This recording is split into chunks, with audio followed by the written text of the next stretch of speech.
Muito boa noite, meus irmãos, graça e paz do nosso Senhor Jesus Cristo seja com vocês. Hoje nós vamos dar continuidade ao nosso estudo no Catecismo de Heidelberg e hoje nós vamos ver duas perguntas, a pergunta de número 63 e a pergunta de número 64, tá?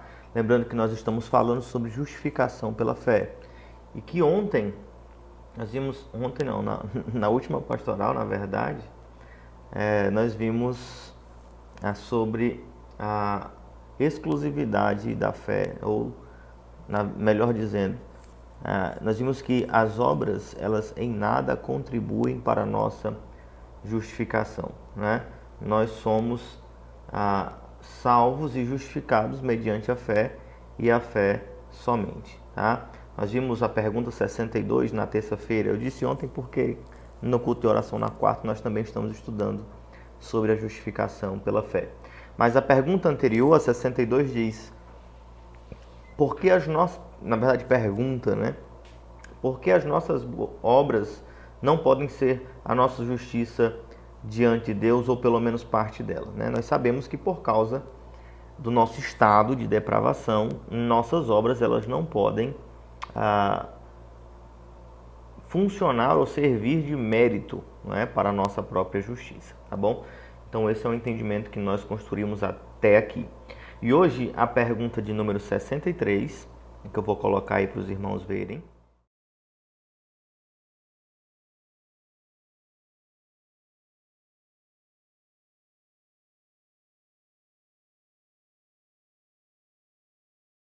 Essa pergunta, ela diz o seguinte, né? Os irmãos viram aí: se as nossas boas obras não merecem nada, por que Deus promete recompensá-las nesta vida e na futura? Não é interessante.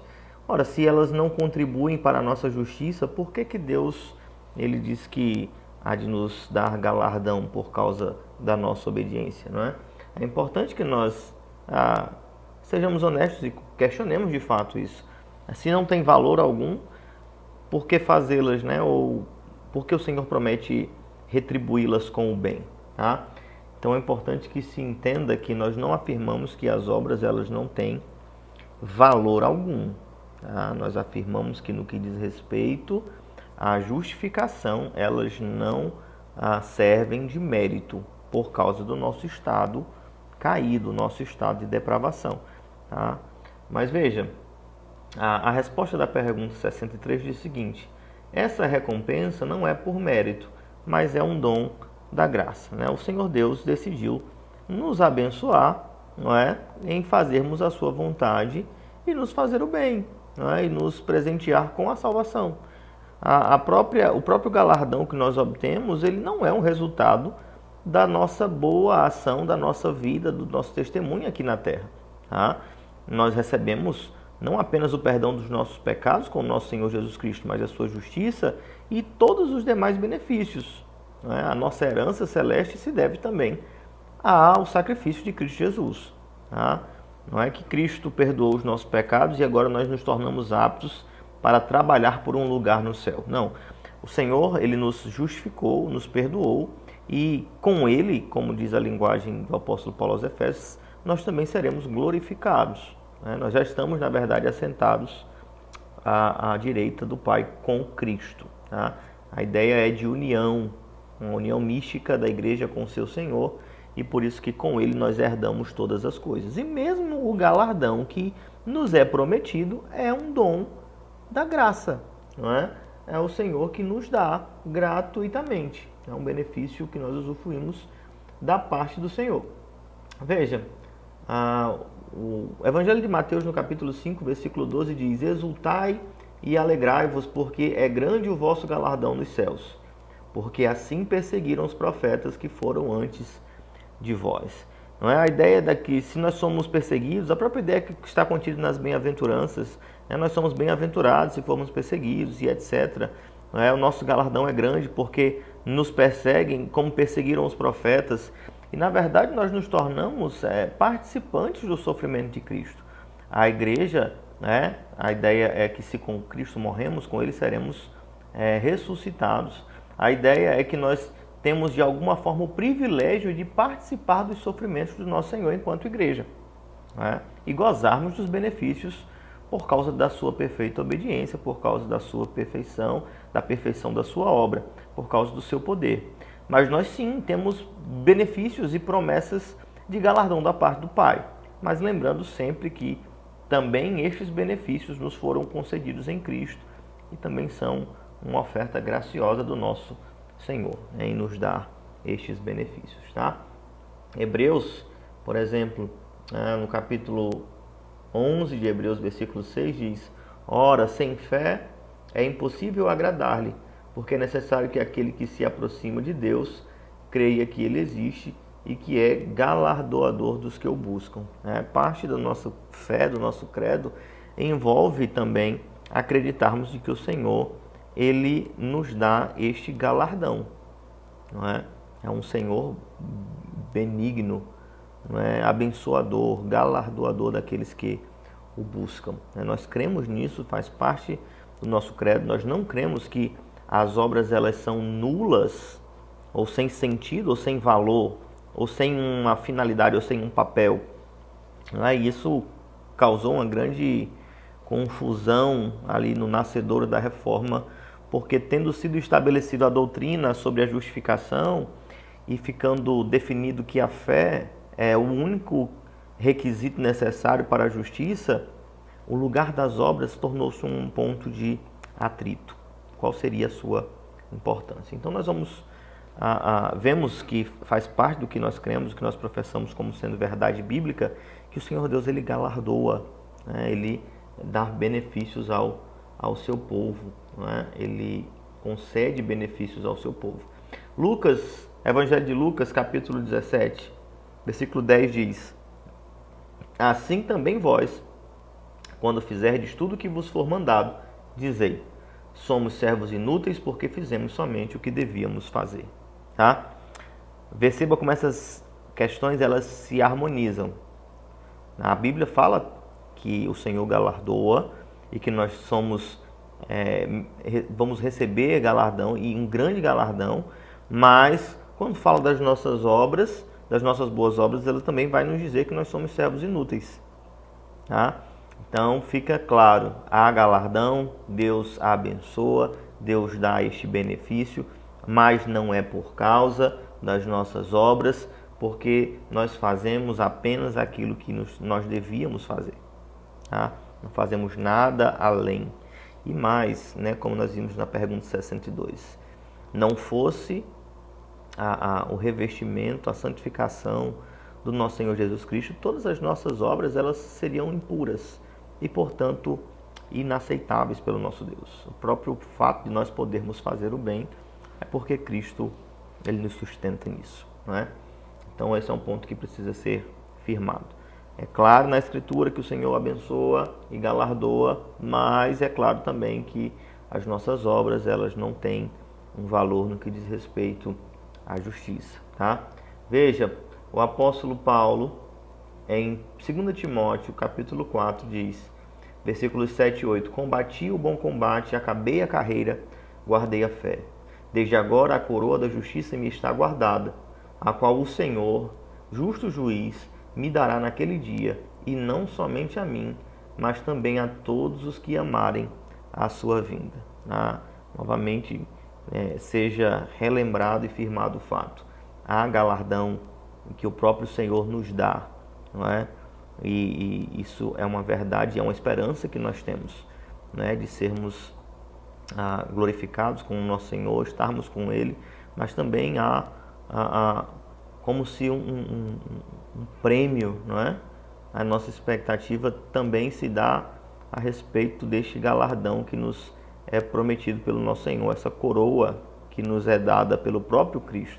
Logicamente, embora há muitas pessoas que deturpam essas circunstâncias e trabalham em prol de um galardão. Tá? Nós cremos que o Senhor galardoa, mas eu creio que o benefício maior é o simples fato de estarmos com o Senhor. Não há um galardão maior do que esse. Independente de sua coroa ser grande ou pequena, como alguns crentes fazem essa quase que uma competição, não é? O seu galardão ser grande ou pequeno, todos aqueles que adentraram nos céus certamente são bem-aventurados. Não há motivo para, estou aqui no céu com o Senhor, mas meu galardão é tão pequeno. Não, eu creio que o mal entendimento disto pode levar a muitos problemas dentro das igrejas, tá bom? Mas nós precisamos crer no que a palavra ensina. O Senhor, Ele promete para nós um galardão, um benefício nos céus, na sua companhia, na sua glória, e nós cremos nisso. E isso nos é dado juntamente com a justiça do nosso Senhor Jesus Cristo, juntamente com a nossa salvação e com o perdão dos nossos pecados. Nós recebemos estes benefícios graciosamente, cremos nisto. Em toda a glória, ela precisa ser dada ao Senhor Jesus Cristo por estes benefícios, tá?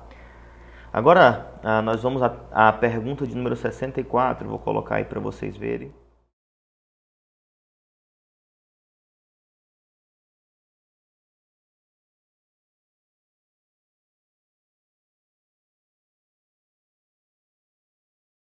A pergunta diz o seguinte, deixa eu abrir aqui.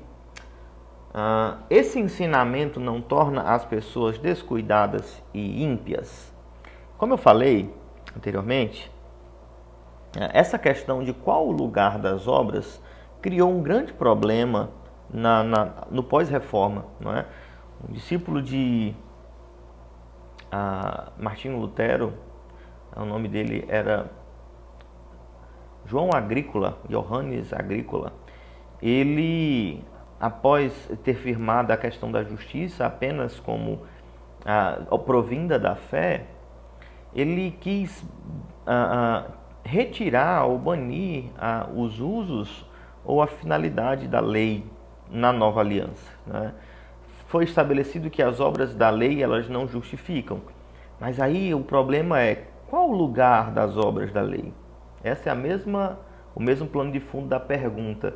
Se as nossas obras não produzem mérito para a salvação e também não são motivo para recebermos um galardão, será que essa doutrina ela não fomenta, não incentiva as pessoas à impiedade?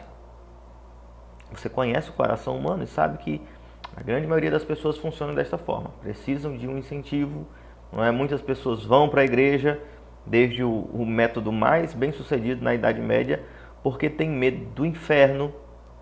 E nós cremos que o inferno existe, cremos que é uma realidade, cremos que Satanás existe, sim. Mas o fato das pessoas buscarem a igreja ou estar na igreja por simples medo do inferno não evidencia que de fato essas pessoas nasceram de novo. Elas podem temer ao diabo e ainda assim não amar a Deus.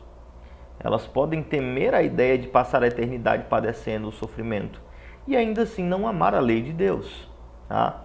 A grande questão que precisa ser entendida é a questão do coração. A preocupação desta pergunta é válida, mas ela é carregada de um certo pragmatismo. A ideia é, se nós ensinarmos esta verdade bíblica, será que as pessoas não vão simplesmente deixar de fazer o bem porque não creem mais que são salvos pelas suas próprias obras? Ora, nós não devemos deixar de pregar a verdade porque as pessoas elas vão agir de forma equivocada por causa da verdade, não é? Existem muitas doutrinas difíceis, delicadas, que são evitadas por conta disso, né? A própria doutrina dos dízimos e das ofertas, a doutrina no que diz respeito ao consumo de bebidas alcoólicas, são doutrinas que muitas vezes são evitadas porque talvez se nós explicarmos o que a Bíblia ensina, as pessoas vão fazer um mau uso desse conhecimento. A grande questão o que vai fazer a distinção é, será que essas pessoas que têm ouvido a palavra, eles nasceram de novo ou não? Tá? Isso é importante. Veja, a resposta da pergunta 64 diz, vou ler a pergunta e a resposta novamente para que fique claro. Este ensinamento não torna as pessoas descuidadas e ímpias? Resposta, não. É impossível que os que são enxertados em Cristo pela verdadeira fé não produzam fruto de gratidão. E aqui nós encontramos um lugar adequado para a lei, não é? Frutos de gratidão. Não é? A lei embora ela não seja o motivo da nossa justificação, ela não seja o fundamento da nossa salvação, ela não produza para nós assim frutos por causa do que nós fazemos, né? Mas é inevitável de que aqueles que nasceram de novo, eles precisam frutificar. Não é possível que eles não frutifiquem, que eles deem frutos de gratidão. Não é possível que aqueles que nasceram de novo, só porque você ensinou a doutrina, eles vão se tornar impiedosos, né?